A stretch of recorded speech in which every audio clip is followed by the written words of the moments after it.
Biarlah ini menjadi kerinduan kami, Allah Roh Kudus. Kami rindu Engkau lebih dan lebih lagi. Karena kami sadar tanpamu kami bukan apa-apa. Tanpamu kami bukan siapa-siapa.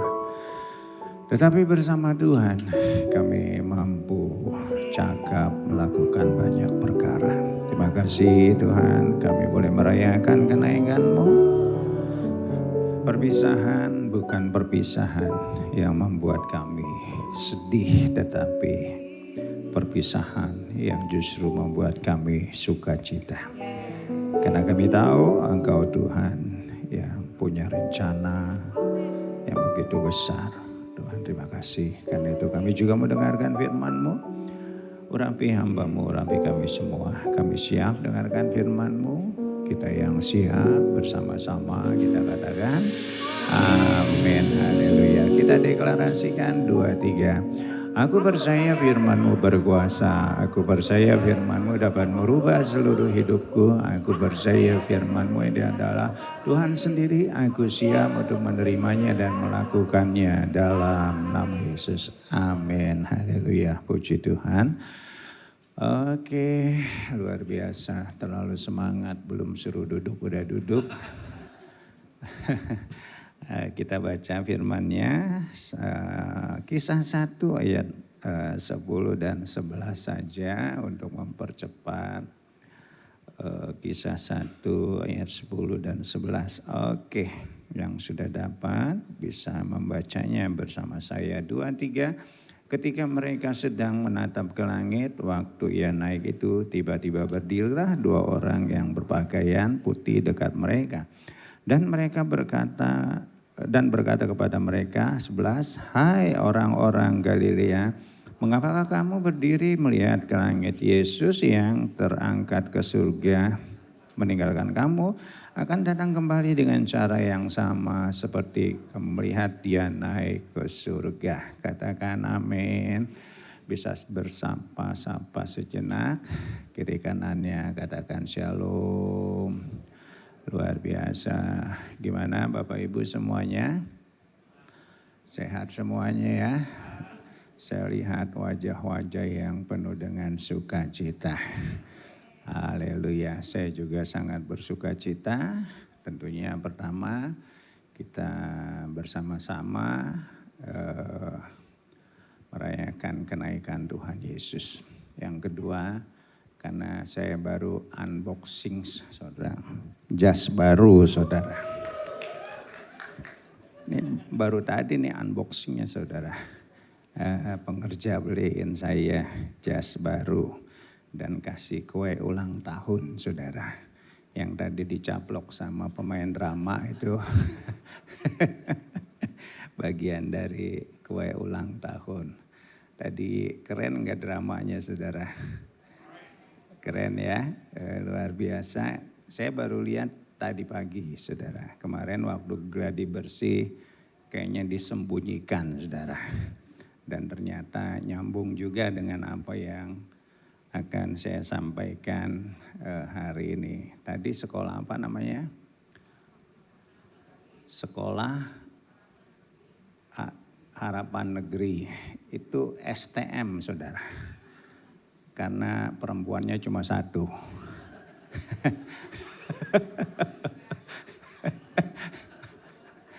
Itu yang perempuan namanya Josephine. Saya ganti saudara. Luar biasa, yang lain laki-laki semua. Itu kalau murid kayak gitu harusnya sekolahnya di barak militer. Gurunya pening bakalan. Luar biasa. Ada yang pecicilan, ada yang Korea minded saudara ya. Luar biasa sekali. Idenya ide siapa itu non?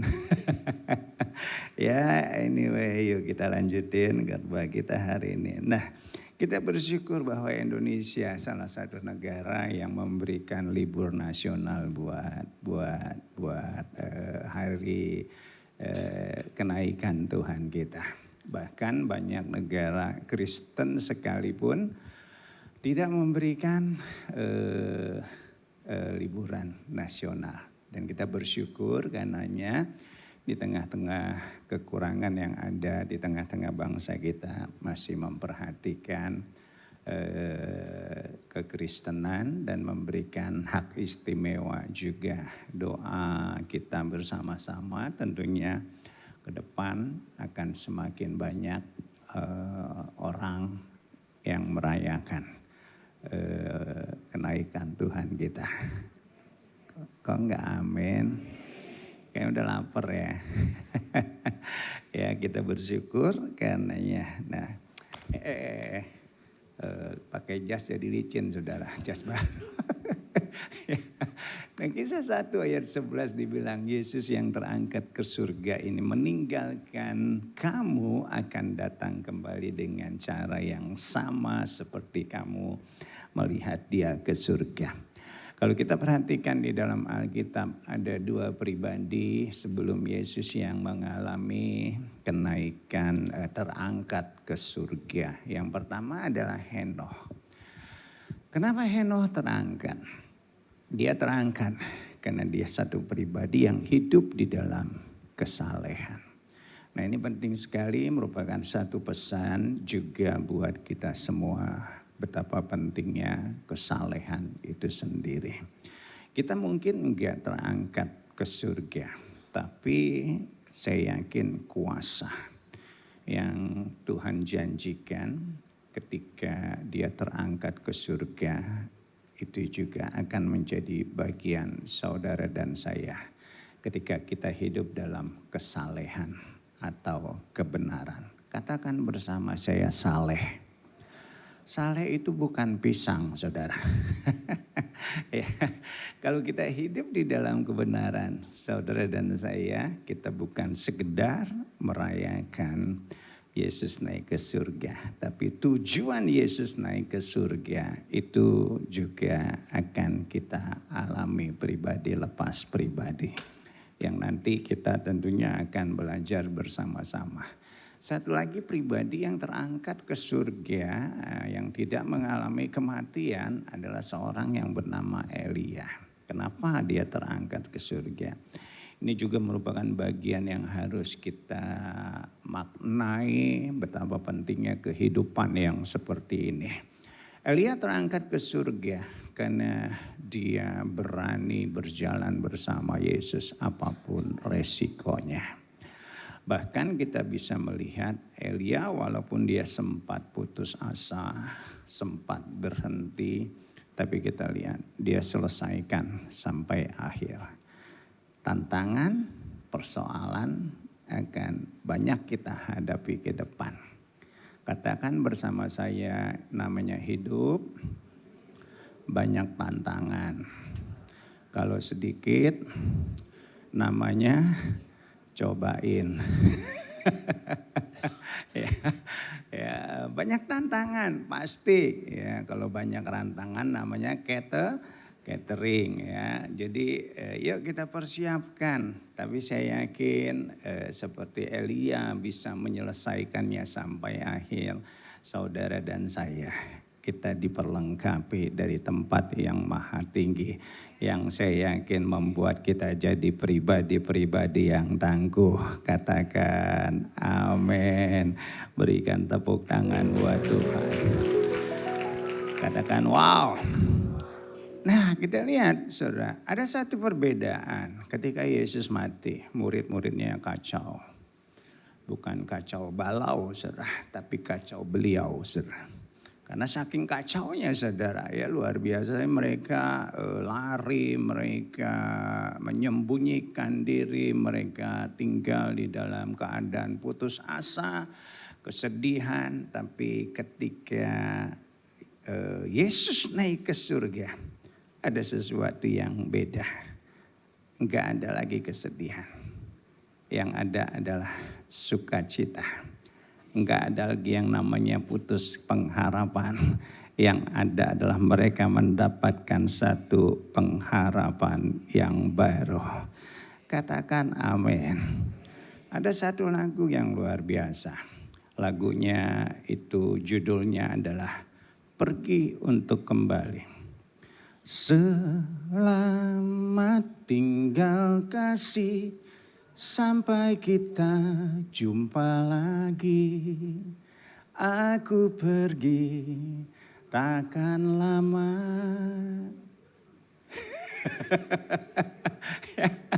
Itu kata Bruri Pasolima, saudara. Tapi hari ini ada satu, mungkin dia memaknai arti kenaikan Tuhan Yesus ke surga. Karena lanjutannya dikatakan, hanya sekejap saja ku akan kembali lagi, asalkan engkau tetap menanti. Nah, ini yang dilakukan murid-muridnya. Menantikan Yesus. Menantikan Yesus. Menantikan Yesus. Menantikan Yesus. Dan ketika mereka menantikan Yesus, ada sesuatu yang luar biasa terjadi. Roh Kudus dicurahkan karena mereka setia.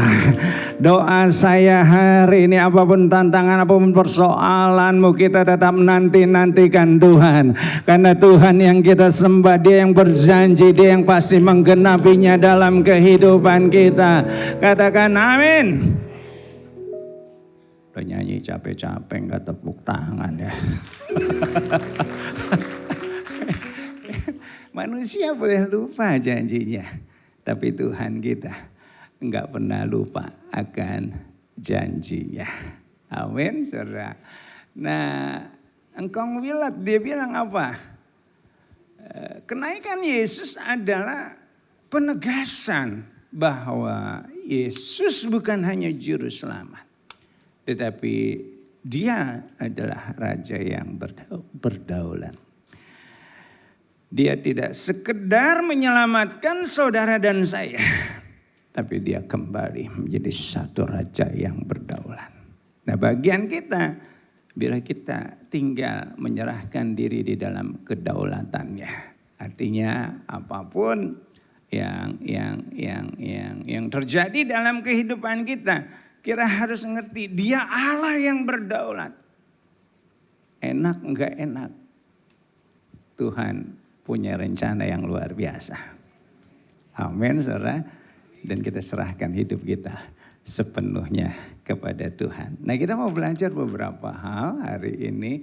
Apa sih tujuan Tuhan Yesus naik ke surga? Yohanes 16 ayat 28 yang pertama dikatakan apa? Aku datang dari Bapa dan aku datang ke dalam dunia. Aku meninggalkan dunia pula dan pergi kepada Bapa. Sederhana, saudara. Tuhan Yesus datang dari Bapa. Ini bicara tentang asal usul Tuhan Yesus. Dia berasal dari surga. Dia bukan sekedar manusia, tetapi dia memiliki asal usul ilahi. Nah, tujuannya Dia datang ke dunia untuk menyelamatkan kita, umat manusia, dari dosa, supaya kita mendapatkan hidup yang kekal. Amin. Nah, kita perlu bersyukur karena itu. Dan setelah selesai, Dia berkata di kayu salib, "It is finished," sudah selesai. Dia kembali ke surga. Jadi yang pertama, tujuan Yesus Dia kembali ke surga adalah untuk menyelesaikan tugas di dunia. Dan sekarang Dia berdiri di sebelah kanan Allah Bapa kita. Dia dimuliakan. Amin. Dia dimuliakan. Dia Tuhan yang mendapatkan kemuliaan. Dia berdiri di sebelah kanan Allah Bapa. Katakan amin. Nah, ngapain Dia di sana? Menerima kemuliaannya, tapi Dia enggak berhenti di situ. Ada hal-hal yang masih Dia lakukan. Nah, inilah merupakan satu hal yang patut kita syukuri bersama-sama. Nah, ketika Dia naik ke surga, Apa yang dia lakukan?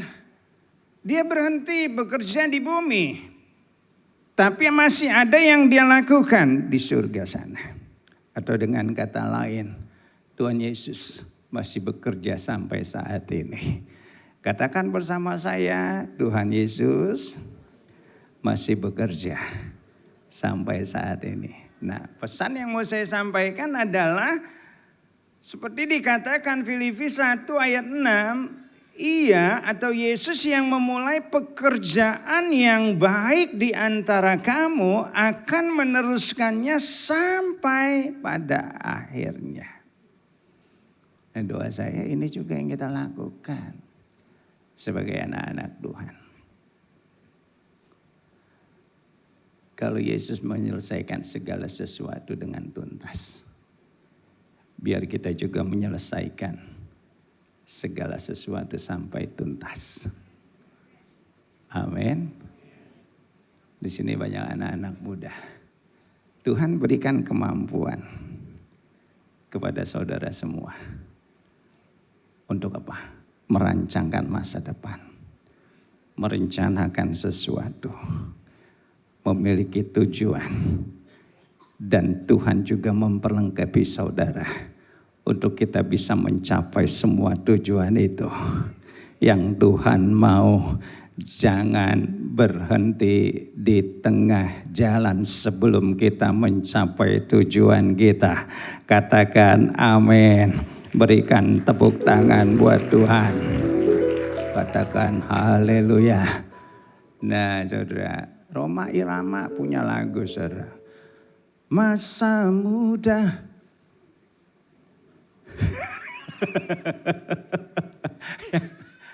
Masanya para remaja. Bukan masa muda, darah muda. Artinya kita punya semangat. Punya kekuatan yang luar biasa. Nah, doa saya, jangan cuma merencanakan dan bertindak setelah itu berhenti. Sebelum selesai kita meraih cita-cita kita. Seperti Yesus, dia selesaikan sampai akhir. Kehidupan kekristenan itu seperti lari maraton. Banyak orang berlari di awal. Tapi jarang yang menyelesaikan sampai akhirnya. Yang banyak adalah berhenti di tukang es. Sebelahnya ketoprak. Sebelahnya lagi gado-gado. Ya, biarlah kita selesaikan sampai akhir. Yang mau katakan. Nah, saya ngomongin anak muda. Pak, orang tua kok gak diomongin? Kan sebentar lagi kita. Nah, orang tua bagiannya adalah, nah kayak drama tadi, memberikan tongkat estafet ke anak-anak muda. Dan doa saya anak-anak muda di tempat ini siap meraih tongkat estafet. 10 tahun lagi saya nggak segagah ini khotbahnya.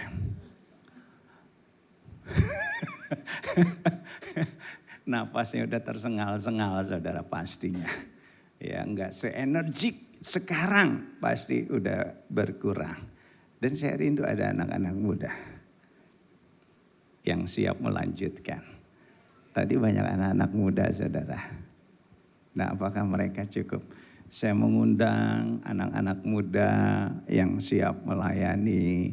Ayo kita gabung bersama-sama melayani di tempat ini.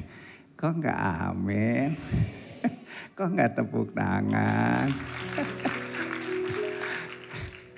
Tadi saya todong satu orang. Kamu harus melayani. Siapa? Rupanya dia udah nunggu-nunggu ditawarin pelayanan saudara. Dan dia siap melayani. Wah luar biasa. Nanti yang mau melayani nih sama apa namanya?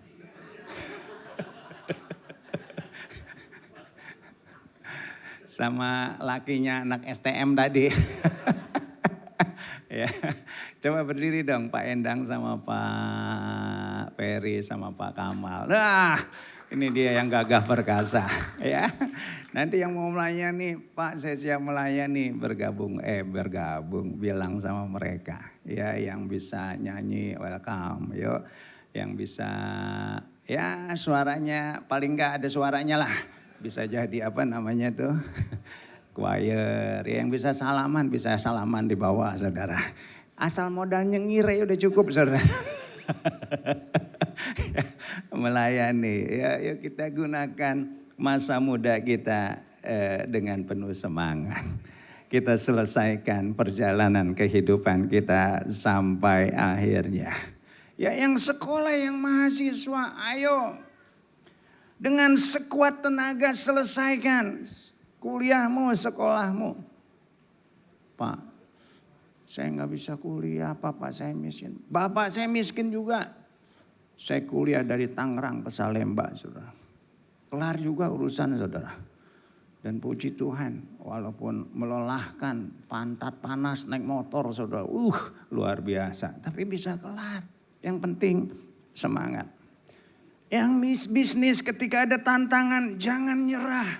Ayo cari peluang-peluang baru, pasti ada. Kok enggak amin? Yang kerja jangan setengah-setengah kerjanya. Ayo totalitas kita selesaikan sampai akhir. Yang punya bini, yang punya laki, ayo sampai akhir. Jangan bosan sama bini.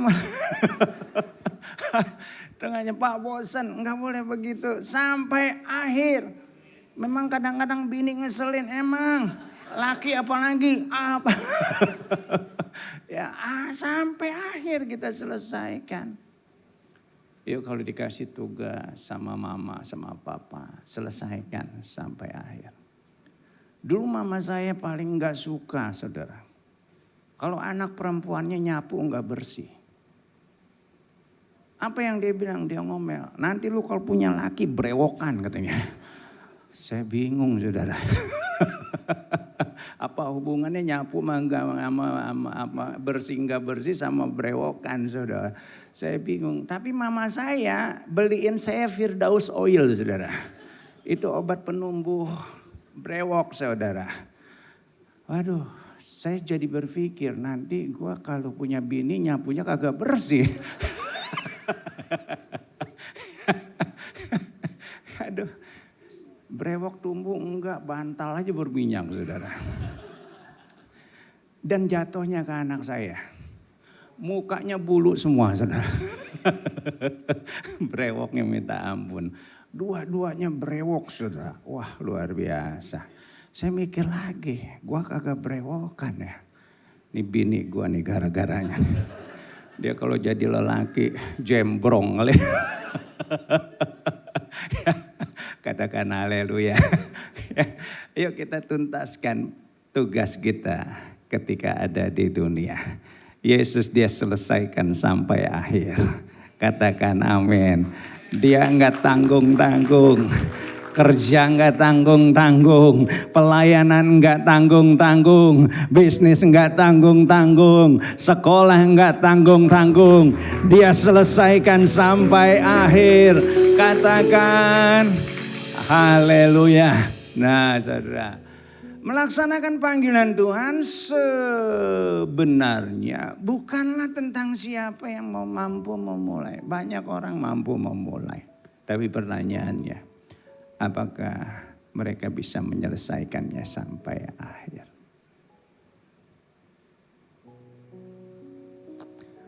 Jangan AATA. Anget-anget tai ayam. Lebih kerennya lagi AATK. Anget-anget tai kotok. Mulainya aja semangat. Habis itu langsung redup saudara. Ya. Tuhan Yesus memberikan yang terbaik buat kita. Dia memberikan teladan yang luar biasa buat kita. Yang kedua saudara. Nah, Yohanes 16 ayat 7 dikatakan apa? Namun benar yang kukatakan ini kepadamu adalah lebih baik berguna bagi kamu jika aku pergi. Sebab jikalau aku tidak pergi, penghibur itu tidak akan datang kepadamu. Tetapi jikalau aku pergi, aku akan mengutus dia kepadamu. Yang kedua, artinya apa?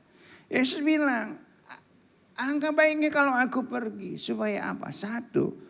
Yang kedua adalah tujuannya supaya Roh Kudus itu turun ke dunia.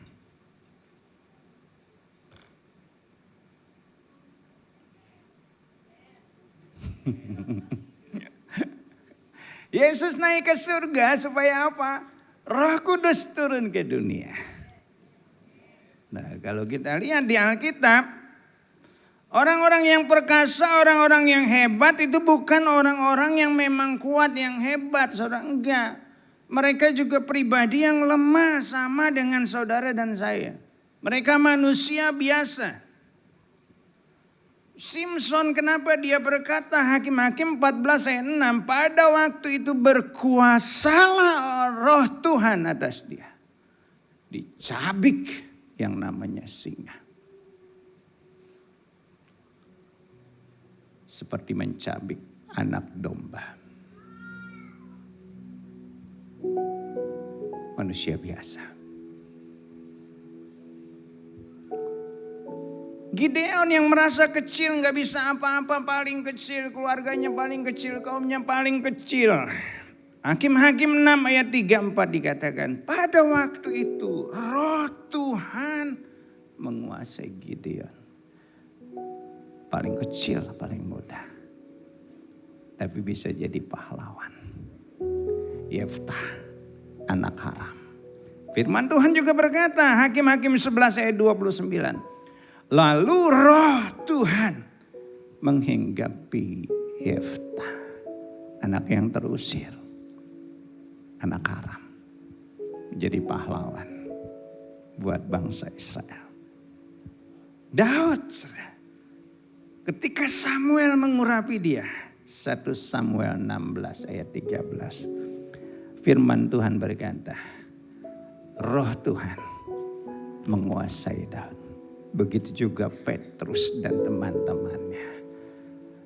Manusia lemah.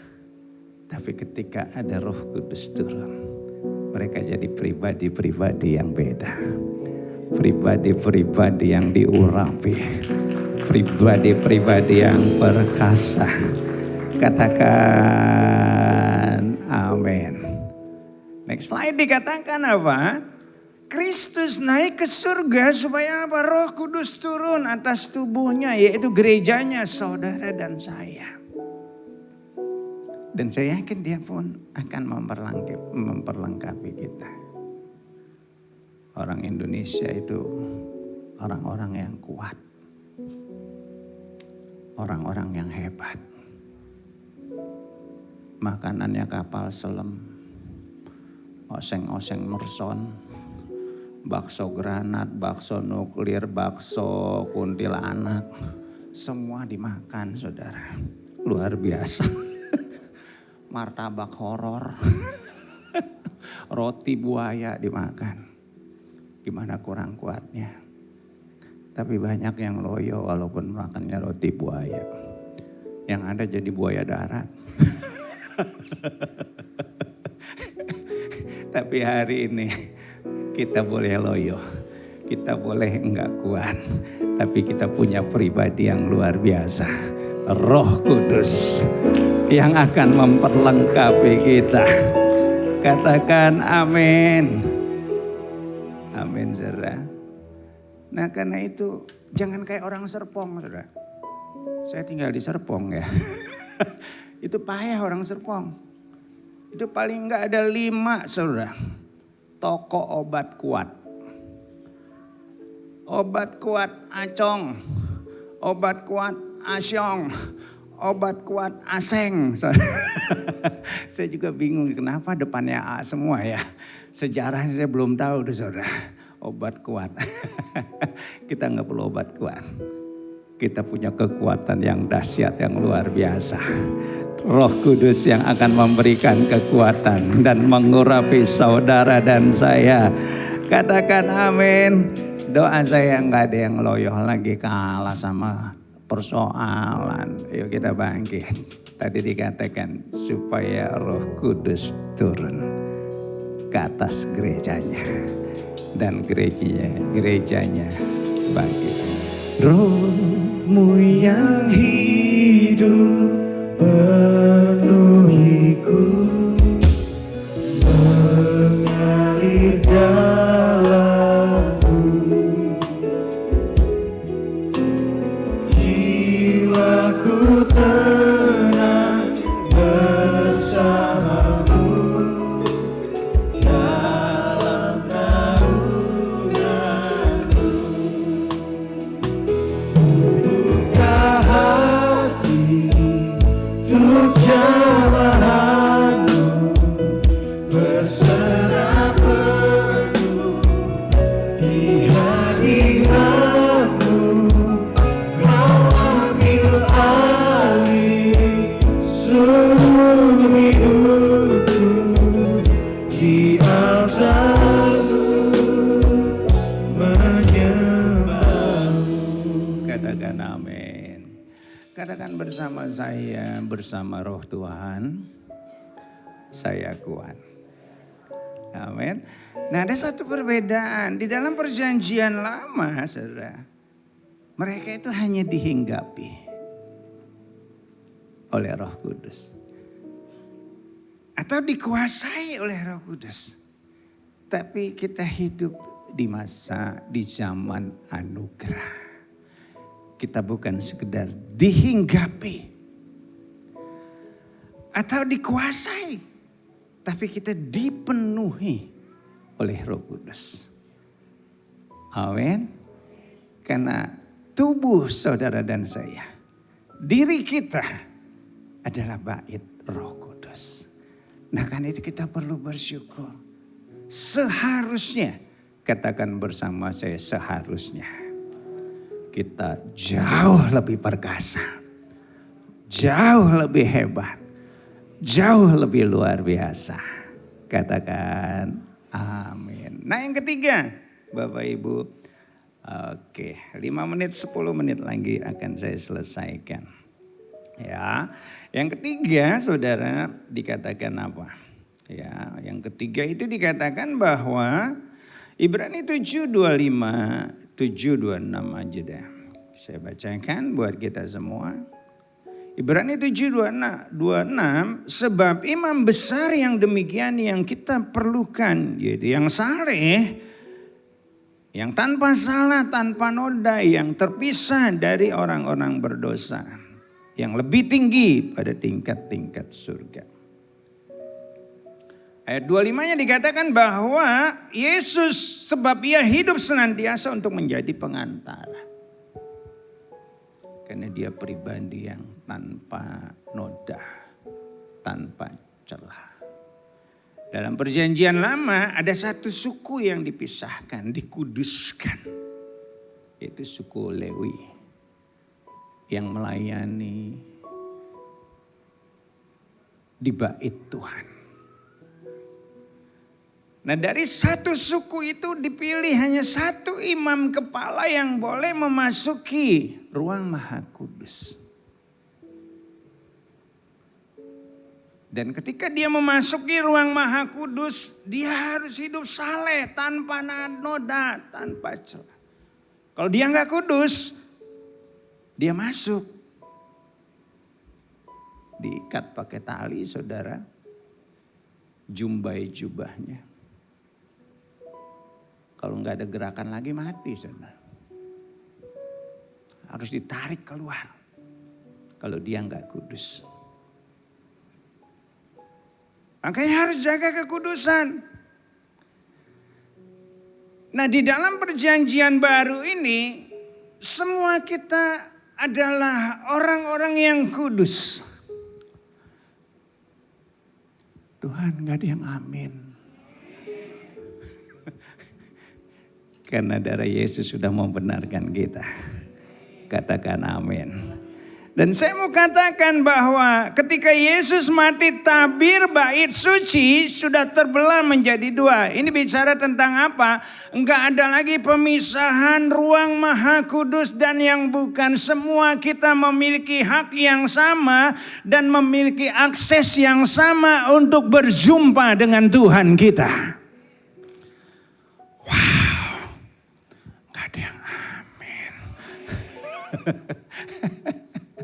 Amin saudara. Jadi nggak perlu pakai perantara. Yang ketiga, Tuhan Yesus naik ke surga. Untuk tujuannya apa? Yaitu dia menjadi pengantara buat kita sebagai imam besar. Dan akibatnya adalah kita bisa memasuki ruang maha kudus itu siapapun saudara. Gak ada lagi pemisahan. Ini merupakan bukti dari kasih Tuhan. Perantaraannya merupakan bukti dari kasih-Nya yang gak pernah berhenti dalam kehidupan kita. Amin, saudara. Kita punya hak istimewa yang luar biasa. Kalau kita jual rumah, jual tanah, kita perlu yang namanya calo, maklar, broker. Bahkan percaloan itu semakin berkembang, saudara. Apapun ada calonya. Ada calo tiket, ada calo kerjaan, calo PNS juga ada. Dan sekarang berkembang lebih dahsyat, lebih luar biasa. Ada calo surga, ada calo neraka, saudara. Ya. Mereka teriak-teriak. Ada calo terminal. Pasar baru, pasar baru. Calo angkot. Orang disuruh naik angkot, dia sendiri di situ aja, saudara. Siapa mau naik ke surga? Dia tetap di bumi, saudara. Tapi kita bersyukur kekristenan. Kita nggak perlu calo yang lain. Tuhan Yesus sudah jadi perantara buat kita. Katakan haleluya. Saudara bisa langsung naik ke tahta kudusnya. Berjumpa dengan Tuhan melalui pujian dan penyembahan kita. Katakan haleluya. Berikan tepuk tangan buat Tuhan. Nah, jadi Tuhan Yesus itu memangkas birokrasi yang membuat kita susah cari Tuhan. Dia bikin shortcut. Dimanapun, kapanpun, siapapun, Coca-Cola. kita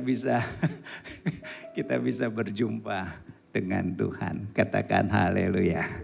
Katakan bersama saya bersyukur punya pengantara, imam besar yang luar biasa. Katakan amin. Nah, yang keempat saudara, dikatakan dalam Yohanes 14 ayat 22 dan 3. Saya bacakan saja dengan kepala saya. Di rumah Bapakku banyak tempat tinggal. Aku pergi ke sana untuk menyediakan tempat. Buat siapa? Buat saudara dan saya. Yang keempat artinya adalah apa? Kenapa dia naik ke surga? Tuhan mau sediakan tempat yang terbaik buat kita. Kok enggak amin? Jadi yang di rumah.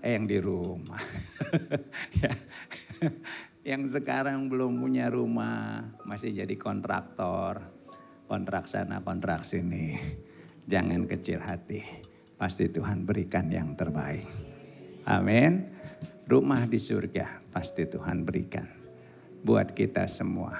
Yang keempat, dia mempersiapkan tempat buat kita orang-orang percaya. Dan yang luar biasanya adalah dia pergi ke surga bukan hanya sebagai raja saja, tetapi sebagai apa sih itu? Tuang itu.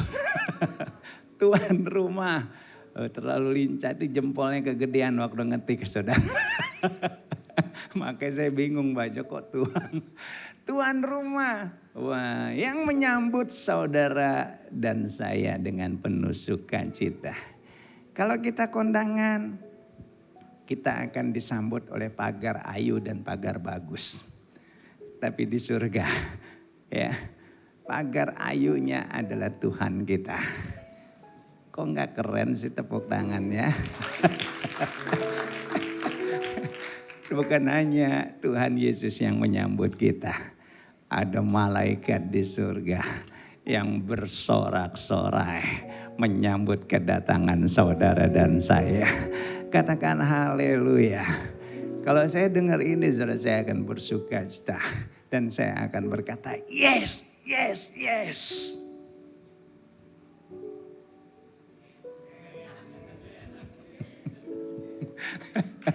Ya. Saya akan sangat bersukacita, saudara. Saya pernah tinggal di Amerika soalnya, saudara. Orang Amerika tuh agak lebay, saudara. Sedikit ekspresif, saudara. Padahal biasa-biasa aja kalau di sana, saudara. Tapi kalau mereka, yes, yes. Apalagi orang negronya, pokoknya seru, saudara. Yang kayak tadi yang main drama, ada yang pecicilan itu tuh. Waduh, bininya di depan gue soalnya. Gue omongin sengaja. Kita bangkit berdiri bersama-sama. Tuhan kita hebat, Tuhan kita luar biasa. Katakan amin. Ya, kita siapkan hati kita. Ku buka hati untuk jamahanmu, berserah penuh di hadiratmu. Kau ambil alih seluruh hidupku, di tanganmu menyembahmu. Ku buka hati untuk jamahanmu, berserah penuh di hadiratmu. Kau ambil alih seluruh hidupku, di altarmu menyembahmu. Ku buka hati untuk jamahanmu, berserah penuh di hadiratmu. Kau ambil alih seluruh hidupku, di altarmu menyembahmu. Biar kita bersatu sejenak. Musik terus memainkan lagu ini. Mungkin ada saudara berkata, Tuhan, aku mulai berhenti. Mulai kalah dengan tantangan persoalan. Ada banyak hal yang sepertinya engkau belum tuntaskan hari ini. Karena begitu banyak hambatan, tantangan yang gak kuat engkau lewati. Hari ini kita belajar meneladani Yesus.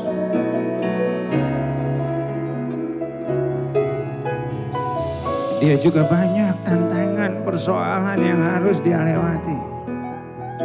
Bahkan dia harus melewati jalan salib.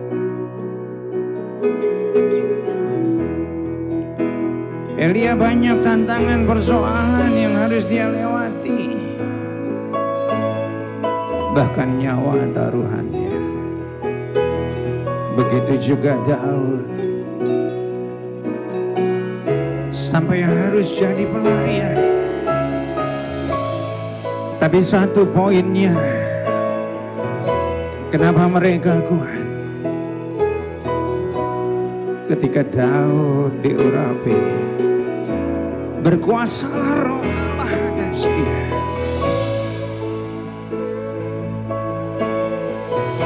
Elia menjadi kuat Dan ada Roh Kudus yang berkuasa atas dia. Gideon Yefta jadi kuat karena ada Roh Kudus yang hinggap di atas mereka. Dan Yesus sebelum memulai pelayanannya, dia dituntun oleh Roh Kudus.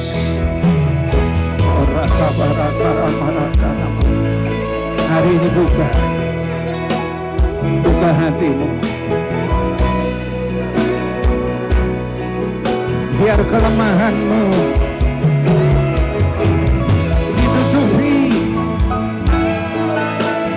diubahkan oleh Roh Kudus, sehingga kau jadi pribadi yang beda, pribadi yang tetap tangguh, kuat.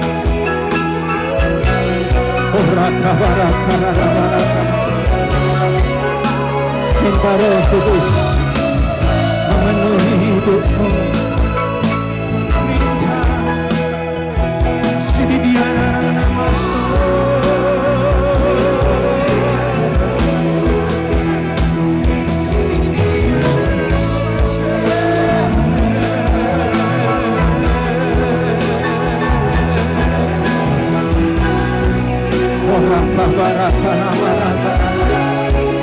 Buka hatimu.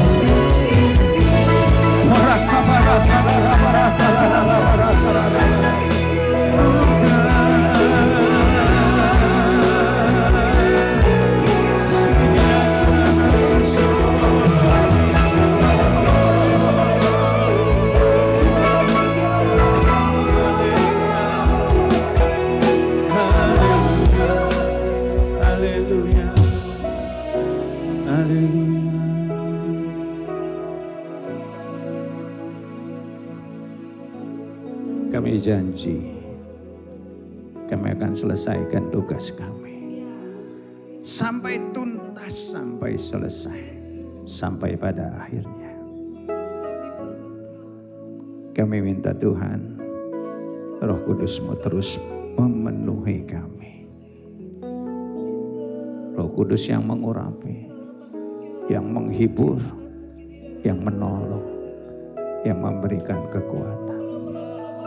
Berkati anak-anak-Mu, berkati pribadi lepas pribadi, keluarga demi keluarga, pekerjaan, sekolah, kuliah, bisnis mereka berkati. Bahkan rencana-rencana mereka Tuhan berkati. Kami angkat tangan kami terima berkat-Mu. Biar kiranya berkat damai sejahtera yang melimpah dari Allah Bapa, kasih dan cinta Tuhan Yesus, persekutuan, pertolongan, perlindungan, dan kuasa dari Allah Roh Kudus menyertai-Mu. Mulai hari ini bahkan sampai selamanya.